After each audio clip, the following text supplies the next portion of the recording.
arms. Pero kung mayara dala ang examinee, iya ini dapat isurrender sa security guard o kung firearm custodian nga nakapwesto sa entrance gate sa aton nga mga testing centers. So again, reminder sa mga examinees, kung mahimo, avoid bringing your personal belongings during the examination. You have to surrender ang inyong mga personal belongings, kaangay sa inyong cellphones, kag iban pa nga electronic gadgets, calculators, books, kag review materials sa aton room examiners. Kag bawal man ang pagdala sa firearms. Kung may dala nga firearm ang examinee, nagakadapat nga isurrender ini sa aton nga firearm custodian malapit sa entrance gate sang aton nagkalain-lain nga mga testing centers. Sa tion naman nga hindi makakuha sang examination, on the scheduled date, iga forfeit ang examination fee kag slot sang examinee. So again, tandaan nga hindi allowed ang pag-request sang rescheduling sang exam. So sa tion nga hindi ka makakuha sang exam sa imong scheduled date, that is on May 27, 2012, that's a Sunday, iga forfeit ang imong nga examination fee kag slot. Kag hindi na pag-ipahanugutan sang komisyon ang inyo nga pag-request ang pag-reschedule sang examination. Gani kung mahimo, magkadtugid kamo during the examination day on May 27, 2012. Sa tion naman nga hindi pa kamo kabalo sa inyong school assignment o kung hindi kamo maka-access online sa aton nga online notice of school assignment sa CSE website nga www.csc.gov.ph 1 week antes pagkahiwato ng exam, mahimo man kamo nga magtawag sa Civil Service Commission Regional o kung field office kung sa diin kamo nag-file sang inyong application. So para sa mga examinees, mahimo kamo nga mag-access sang inyong notice of school assignment sa aton nga website 1 week antes ang exam. Pero kung hindi kamo gihapon maka-access, magtawag lang kamo sa CSC Regional o kung field office kung sa diin kamo nag-file sang inyong application. Kag san naman bala mahibaluan ang resulta sang eksaminasyon. Ang aton na examination result ang gina-release within 45 days pagkatapos sa aton exam. So, releasing of results of the examination is within 45 days after the exam. Ang list of passers will be posted online sa aton nga website. Again, the official website sang CSC is www.csc.gov.ph. That's www.csc.gov.ph. Para naman sa mga hindi makapasar sa exam, mahimo man ninyo nga ma-view kag ma-print ang inyong report of rating online. So gani importante gid nga inyo tandaan ang inyo examinee number. So kada examinee mayad agid sang ila own examinee number kag dapat nga inyo ini tandaan agud inyo ma-access ang inyong report of rating online, especially for those nga hindi makapasar sa examination. Kaga amoy na ang pila ka mga reminders para sa aton nga May 27, 2012 Career Service Examination Paper and Pencil Test para sa professional kag sub-professional levels. Kaga nagabalik ang CSE on air, cheating is strictly prohibited during the examination. Pangod naghilapit na ang aton nga Career Service Examination for professional and sub-professional levels. That is on May 27, 2012, luyag nato ipahanumdom ng kaundan sang Republic Act 9416 o kung mas kilala nga anti-cheating law.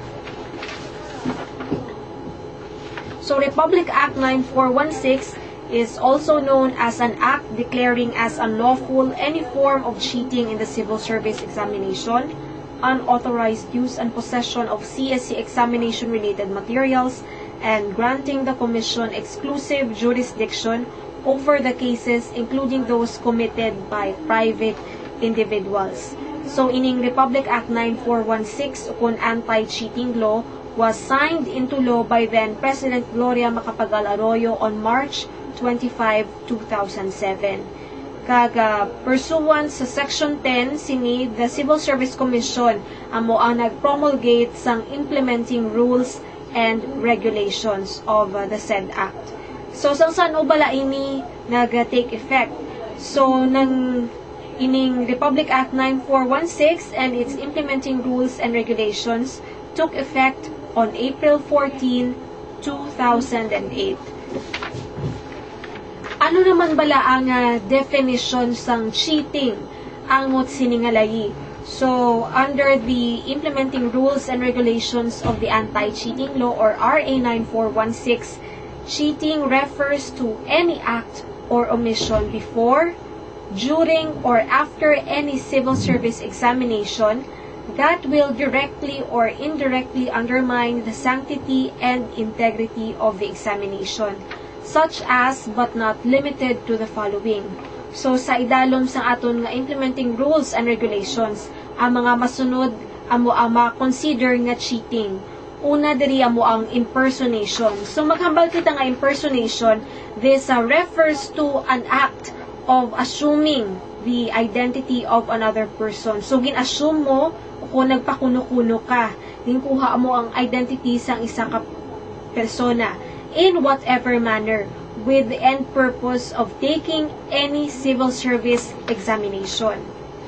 Magluwas sa ginatawag naton nga impersonation, makonsider man nga cheating ang paggamit sang kodigo o kon crib sheets. Sa aton nga implementing rules and regulations, kodigo or crib sheet refers to any material or device nga yara sa posisyon sang examinee nga naga-contain sa mga codes in any form representing answers to test items.